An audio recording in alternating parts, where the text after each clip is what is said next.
Esse vídeo aqui eu vou estar passando um pouco da minha experiência, né, como se administrar uns códigos um pouco maiores, no caso do monousuário, né? Não estou falando aqui para você fazer isso numa firma com vários programadores, que aí já é outros 500, né? Aí você vai ter que usar um sistema para isso.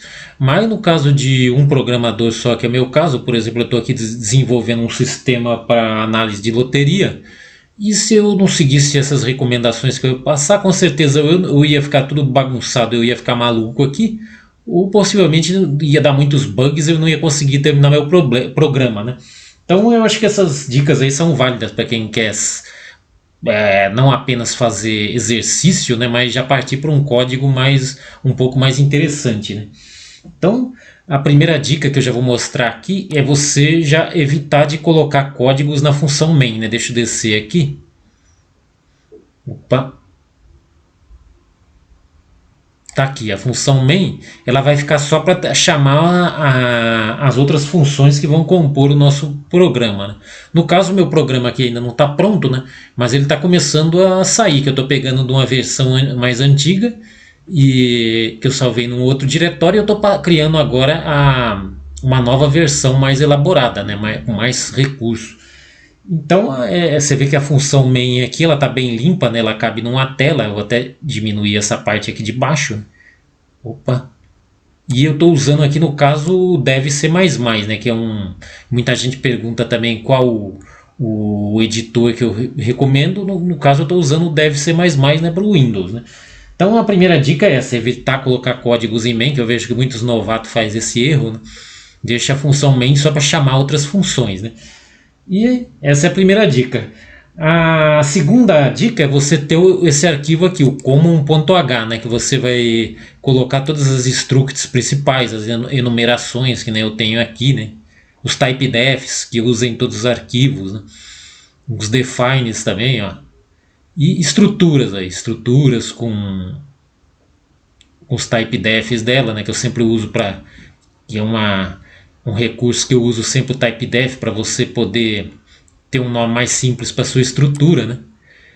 E, e também evito sempre aqueles colocar o número direto. A gente cria sempre como você tem um vetor aqui, eu crio sempre uma constante. Essas constantes estão todas definidas no meu common.h. Então, uma boa prática é você ter esse common.h e você vê que todos os arquivos vão chamar ele, né?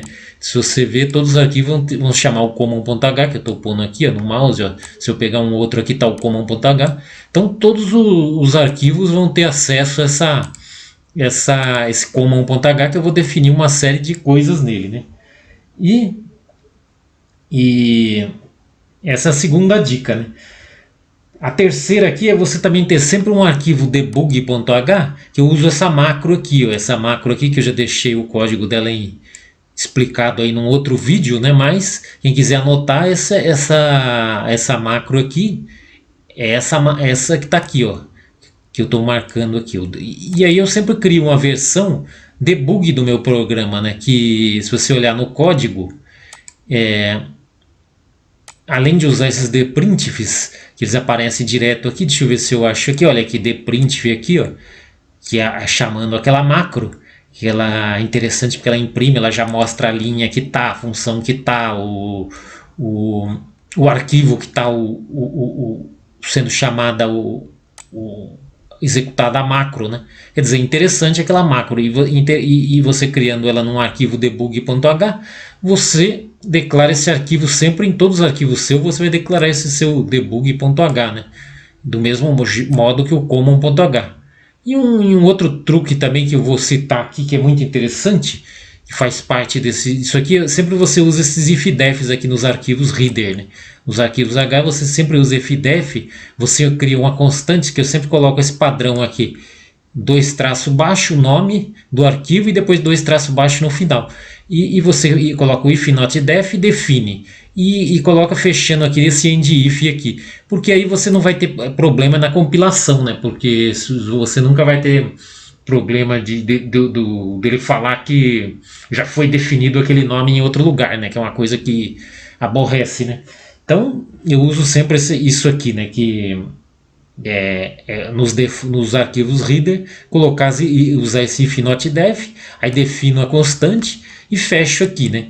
E agora voltando para a dica, né? A dica é sempre usar a macro debug aqui, a macro deprintf que está aqui, criar duas versões do programa, a versão debug e a versão release, né? Para isso você tem os if defs aqui que você usa no programa. Deixa eu ver se eu acho algum.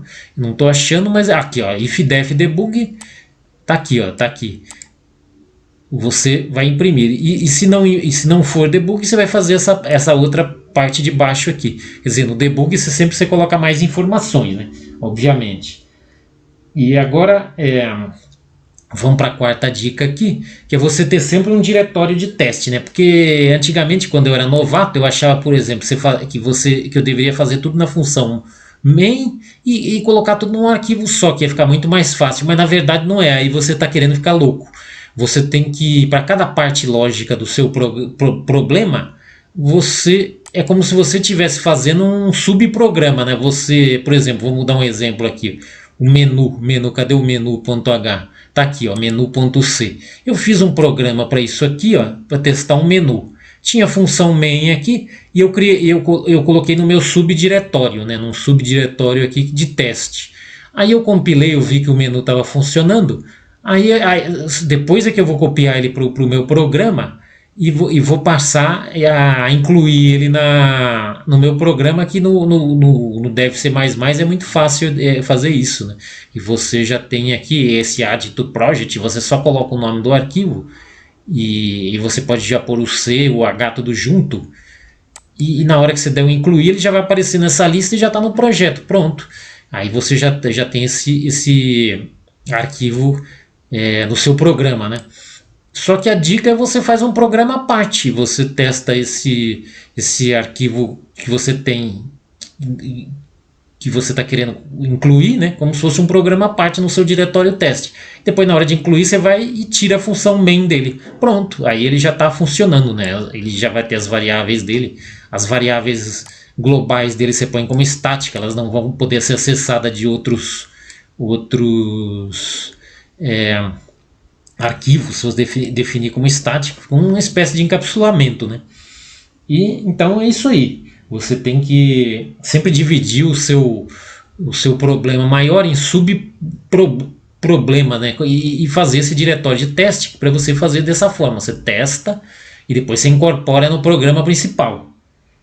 Então agora vamos para a dica 5, que é evitar as variáveis globais, que no meu caso eu declaro ela sempre em main aqui, porque às vezes é necessário, né? Você tem algumas variáveis globais e, por exemplo, quando você vai acessar ela de um outro arquivo, você usa o diretivo extern aqui, você usa essa palavra reservada extern, que ele já vai buscar no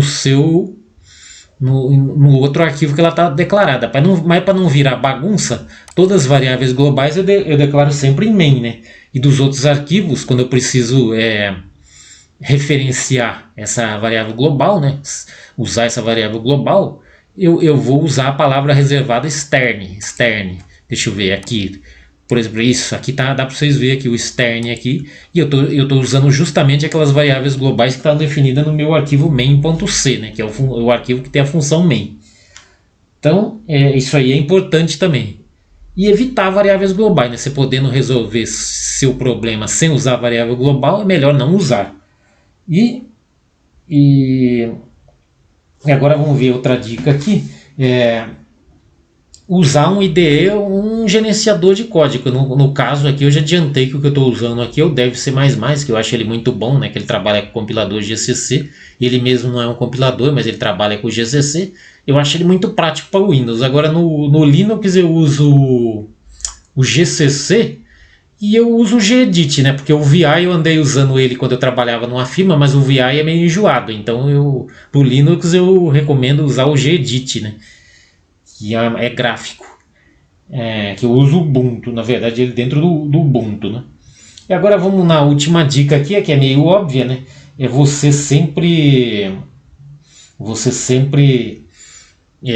fazer o backup das suas versões, né? Das suas versões, você vai fazendo os backups e você mantém isso sempre salvo, para se você fizer algum teste e o programa não funcionar direito, você volta para o backup que você tem do dia anterior. Então as dicas são essas aí, né? Deixa eu ver se eu não esqueci de mais alguma coisa, né? Fazendo um resumo, vamos falar de novo aqui, evitar colocar códigos em main, criar um arquivo common.h com as estruturas, ter um debug.h, que ele está aqui com essa macro debug que eu sempre uso, que é muito boa. E se você quiser, você pode acrescentar um get char no final dela para ficar parando cada linha. Ter um diretório de teste, então cada parte dessa daqui do meu programa, né, que seria um arquivo .c, na verdade veio de um outro programa que eu testei, eu testei o programa num diretório teste e funcionou, eu já incorporo no meu programa principal. E evite usar variáveis globais, né, só vai usar no último caso, e usar os defines aqui dos readers para você evitar conflito de nomes. Esse define aqui, if not def, define. E usar um gerenciador, é a última dica, né? E, aliás, a penúltima, e fazer sempre backups, que é o óbvio, né? Backup, todo dia você faz um backup para você não se perder. Então tá aí as dicas aí, espero que vocês tenham gostado. Se inscreve no canal, deixa um like aí. E até o próximo vídeo da Linguagem C.